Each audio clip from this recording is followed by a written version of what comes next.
Hello guys.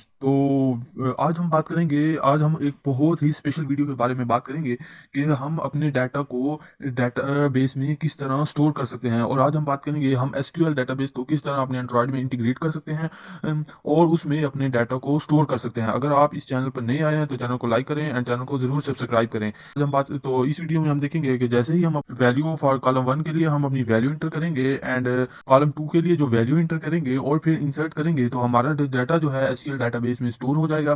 फिर हम उसे रिट्राइव करना सीखेंगे, उसको अपडेट करना सीखेंगे एंड फिर हम उसको डिलीट करना भी सीखेंगे इस जो है एंड्रॉयड की सीरीज में। तो आज हम सीखेंगे डाटा को इंसर्ट किस तरह कर सकते हैं अपने एसक्यूएल लाइट डेटाबेस में। तो ये देखें, जैसे ही हम कोई भी आप वैल्यू जो इंटर कर दें, दिस कर दें, जो आप चाहें इंटर कर दें एंड यहाँ पे इंटर वैल्यू फॉर कॉलम 2 के लिए हम इंटर करेंगे 2 जो है एंड इंसर्ट डाटा करेंगे। तो ये देखें, जैसे ही हमने इंसर्ट पे क्लिक किया तो हमारा डाटा जो है फाइल एसक्यूएल डेटाबेस में स्टोर हो गया है। तो आज हम इंसर्ट डाटा सीखेंगे और नेक्स्ट वीडियो में हम देखेंगे किस तरह जो डाटा इंसर्ट किया है उसको रिट्राइव कर सकते हैं, अपडेट कर सकते हैं, डिलीट कर सकते हैं।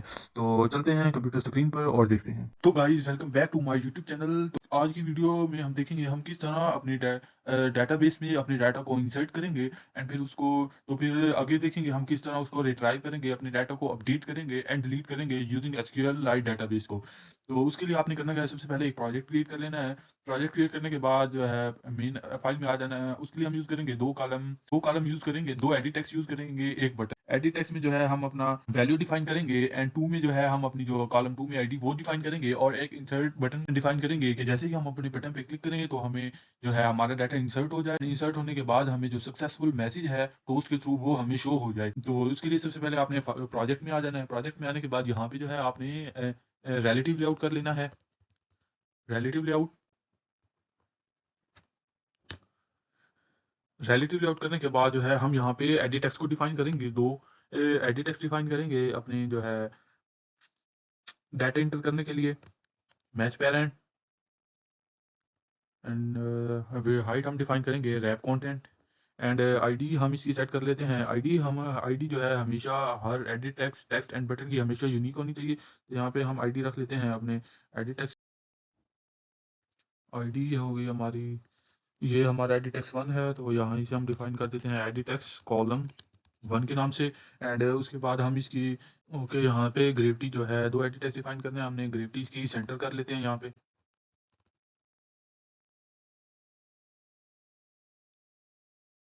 Gravity centre okay. Text define कर लेते हैं हिंट चाहिए। हिंट हिंट डिफाइन करेंगे अपने एडिट टेक्स्ट के लिए। Right hint inter your first column text okay.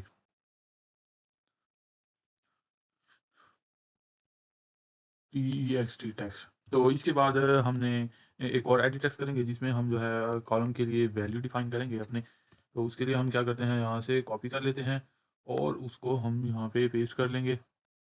इसे कॉपी किया यहाँ से एंड इसको यहाँ पे रख के इसे जो है कॉलम 2 डिफाइन कर देते हैं और इसको हम एडिट टेक्स्ट को है लेआउट बिलो कर देंगे अपने कॉलम 1 के नीचे। लेआउट यहाँ पे एडिट टेक्स्ट वॉल्यूम 1 नहीं है, कॉलम 1 है। यहाँ से ओके यहाँ पे ओके। तो यहाँ पे हम रख लेते हैं मार्जिन टॉप, इसकी सेटिंग कर देते हैं। मार्जिन टॉप हम इसे थोड़ा नीचे रखेंगे अपने। एनडीपी डिफाइन कर देते हैं। Okay inter your first column value value okay. तो यहाँ पे हम बटन डिफाइन करेंगे जो जैसे इंसर्ट डाटा के लिए। तो यहाँ पे हम कर लेते हैं बटन। बटन की विड्थ और हाइट रखते हैं। विड्थ रखेंगे मैच पेरेंट, हाइट हम रखेंगे रैप कंटेंट, आईडी हम रखेंगे जो है जो इंसर्ट के लिए तो इंसर्ट ही रख लेते हैं यहाँ पे बड़े इंसर्ट डाटा के नाम से। ओके एंड इसके बाद हम बटन का टेक्स्ट डिफाइन कर देते हैं यहाँ पे। बटन का टेक्स्ट भी हम इंसर्ट डाटा के नाम से रख लेते हैं। ओके और बटन को हम अपनी लेआउट बिलो रखेंगे। लेआउट बिलो एंड जो है कॉलम 2 की यहाँ पे जो आईडी है वो डिफाइन कर देंगे और इसे हम मार्जिन टॉप भी इसकी सेटिंग कर लेते हैं। मार्जिन टॉप हम इसे थोड़ा नीचे कर देते हैं 20 dp। ओके तो ये जो है हमारा एक्सएमएल फाइल वो यहाँ हमने सेट कर लिया है। दो एडिट टेक्स्ट डिफाइन किए, टेक्स्ट एंड जिसमें एक वैल्यू सेट करेंगे एंड फिर बटन एक सेट किया जिसमें जो है हम अपनी बटन पे क्लिक करेंगे तो हमारा जो डाटा है वो SQLite डाटाबेस में स्टोर हो जाएगा। तो अब हम चलते हैं अपनी मेन एक्टिविटी में। तो मेन एक्टिविटी में आने के बाद सबसे पहले जो है हम जो वेरिएबल डिक्लेयर करेंगे और डिक्लेयर करने के बाद उनको इनिशियलाइज़ करेंगे और फिर जो है आगे काम करेंगे। तो उसके लिए आपने करना क्या है, सबसे पहले 2 एडिट टेक्स्ट बना लेने हैं प्राइवेट, वेरिएबल डिक्लेयर कर रहे हैं प्राइवेट एडिट टेक्स्ट, 2 हमने प्राइवेट रखेंगे अपने एडिट टेक्स्ट को।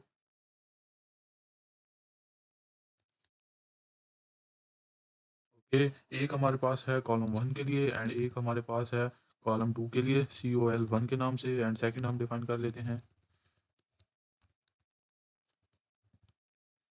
एक COL2 के नाम से। ओके, और एक बटन डिफाइन कर लेते हैं यहाँ पे, बटन को भी हम प्राइवेट ही रखेंगे, प्राइवेट बटन। के बाद जो है हम एक डाटा सोर्स का यूज़ करेंगे यहाँ पे। डाटा सोर्स का हम यूज़ करेंगे जो है हमारी क्लास जो है डाटाबेस में उसको क्रिएट करेगा और डाटाबेस को ओपन पहले डाटाबेस को ओपन करेगा और उसके बाद जो है क्लास वो क्रिएट करेगा। तो यहाँ पे इसे इंपोर्ट कर लेनी है, ये हो जाए। ओके, प्राइवेट डाटा सोर्स, ये डाटा सोर्स जो है एक वेरिएबल बना लेते हैं यहाँ पे। ओके, इसको यहाँ पे कर लेंगे इंपोर्ट, इंपोर्ट क्लास। ओके, अब जो है वेरिएबल डिक्लेयर करने के बाद हम इन्हें इनिशियलाइज़ कर देते हैं यहाँ पे। इनिशियलाइज़ करने के लिए हम पहले कर लेते हैं अपने दोनों एडिट टेक्स्ट को फाइंड व्यू बाय आईडी से और डॉट आईडी डॉट जो है एडिट टेक्स्ट कॉलम 1 के लिए है ये हमारी, इसे यहाँ पे कॉपी करना है और यहाँ पे जो है हम इसे डिफाइन कर देते हैं अपनी एडिट टेक्स्ट 2 को और इसकी आईडी यहाँ पे कर देते हैं 2 एंड यहाँ पे भी हम कर देते हैं 2। ओके, और इसके बाद जो है हम दोनों बटन्स को डिफाइन कर लेते हैं यहाँ पे।